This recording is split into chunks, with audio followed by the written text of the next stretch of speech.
Kia ora, welcome to Tuesday the 13th of September 2022. Lucky 13, huh?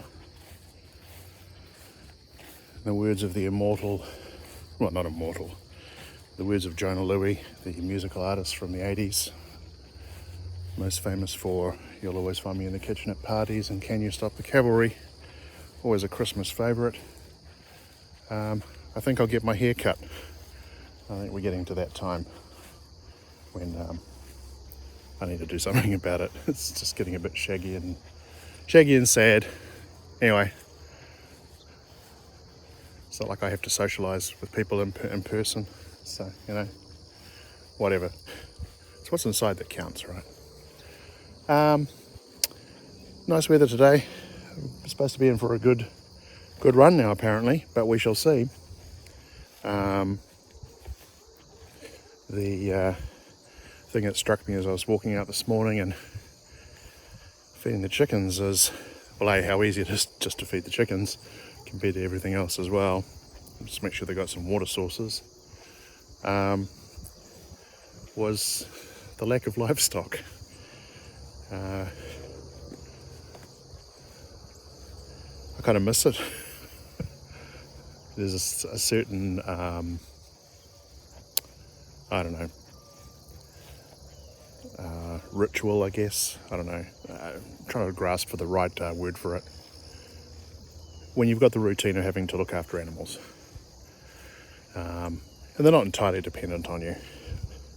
As long as you provide, supplements, and as long as they've got sufficient room to roam around and graze and do all that good stuff, then, they'll pretty much look after themselves, generally. The point I'm making is it's kind of nice to have that extra routine. And I guess I don't know whether that's a primal human thing. A lot of people go to church, and certain religions are, shall we say, more orchestrated than others. And I think people find a lot of comfort in the ritual and the routine. It feels good to be, to have familiar elements in your life. And it feels good to be able to share those familiar elements with other people.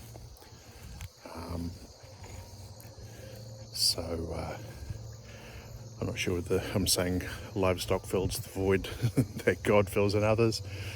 I wouldn't deem to go down that particular rabbit hole, but the fact that we don't have a lot of them at the moment is weirdly taking a little bit of getting used to. I kind of feel like we've taken one step back to go two steps forward, which I guess to a degree is the case, and I'm okay with that, because you need to. I think anyone who just keeps leaping forward and keeps leaping forward and keeps leaping forward possibly isn't really looking where they're going, if that makes any sense. I think by taking one step back, you're taking that time to reflect on what has come before, and ideally 2 steps forward is an indicator that you're not only recovering the ground that you have given up, but you're also building that foundation or moving forward to a stronger foundation. Or I could just be completely full of it. Who knows? Discuss that after I'm dead, please. Or at least over strong alcohol. So, yeah, livestock free for now. Livestock free in the jungles of Ohio. If anyone bothered watching my little expedition the other day, that was quite an adventure, to say the least. So, what else has been going on? Dawn has been taking advantage of the good weather. So yes, Dawn has been busy. Apologies, it's a little disjointed. I think I didn't have record on. So Dawn has been busy pulling out the wires and the cables and leaving these fence posts behind in the northern part of the the pastures, or what was the pastures in this overgrown jungle. So I'll be down here with the fence post puller to pull these out of the ground, get them done. And I remember talking to Dawn, and she was mentioning, I'm not sure if it was one of our friends or colleagues, but someone she knows, that they seemed a little reticent to use, these fence posts instead of temporary fencing. We put these in as a nice intermediary between permanent and temporary fencing. You can use these for permanent fencing, that isn't a problem for the sheep. But the point I'm making here is that these things are harder to get into the ground than actually get out of the ground. The fence post puller kind of latches onto these little risers out of the side of these little ruts here, and then you just apply torque to that, and they just come out of the ground like butter. Harder to drive them in. So if you have no experience or little experience with fence posts, and you are concerned about being able to get them back out of the ground again, I assure you don't need anything special. I think your big challenge would be if you have those fence posts that do not have these things. Then, for example, we have a bunch of resin fence posts, which I'll be using, which are awesome fence posts, but they don't have that arrangement, they're smooth. And so in order to move those, you would have to have something, because they have holes that would thread through, that you'd be able to do much the same job. So a little more fiddly perhaps, but I still don't think it'll be that bad should you need to move them. So just something to consider. So yes, the jungle, yeehaw. Alright, I'm just going to wrap it up this morning. This week is a busy week. Got a lot of work on the plate, kind of woke up, dialed in, and there's already emails about stuff going on, so.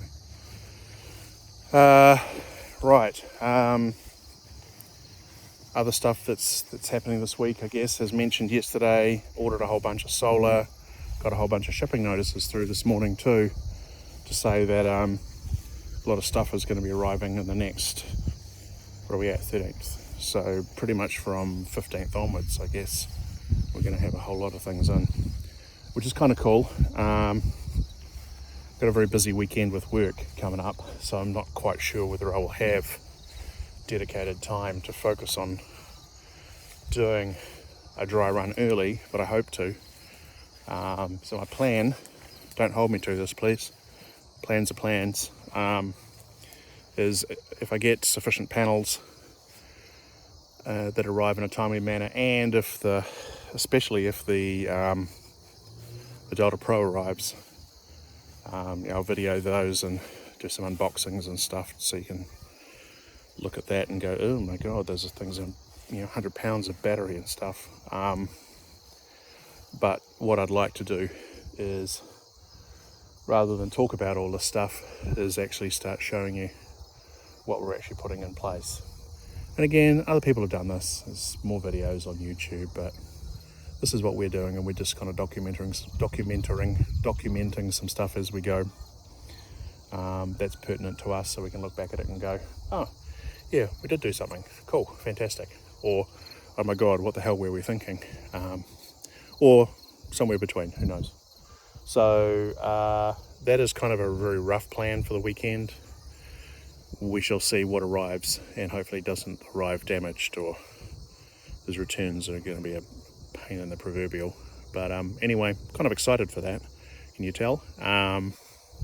It's been a long time coming, and I'm kind of keen to get something at least wired up, probably, depends how many panels turn up, but I'd like to at least get ideally 4, but I'll take what I can get. 3 or 4 panels wired up, and get them connected to the Delta Pro, and see if we can get some solar power running while we still have reasonable sun. They won't be mounted or anything, they'll just be kind of propped up against something, so it won't be super optimized, but the point of it is to test it out to make sure that we're still getting something through them, the panels work. And the other side to that will be connecting the Delta Pro up to the RV, and since it's hopefully arriving early, that will give us an opportunity to test a few things out inside the RV without shore power, and I can test the loads on different components in the RV to get a feel for what's being used and what's not being used, in anticipation of the dry run that I also mentioned that we're kind of aiming to quote unquote move in a little earlier to moving down, so that we can refine or proof out stuff that we're going to need earlier rather than later.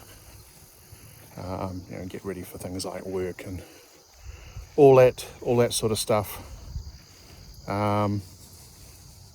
because it's pretty tight in there. You'll see. It's not a small travel trailer, do not get me wrong. It's a 35 footer. It's got double slides. It's not like, super duper huge, some of the really big ones, but it's not small. Okay, but it's still cozy. So if you look at it as being 35 foot by 8 foot wide, that's 240 odd square feet, call it 250 square feet. The slides add a little bit more to that, so you're probably looking at about 300 odd square feet all up. Actually, no, my math was right, which is not particularly big. 300 square feet is what, 20 by 15 in a barn, which probably feels a little more spacious because it's usually a single room, whereas this has got housey things and steps and bathrooms and stuff in the way. But anyway, you'll see. You'll get a view of that, or not if you choose not to watch, which is also fine. So okay, I hope you all have a great day. Kia ora, stay safe.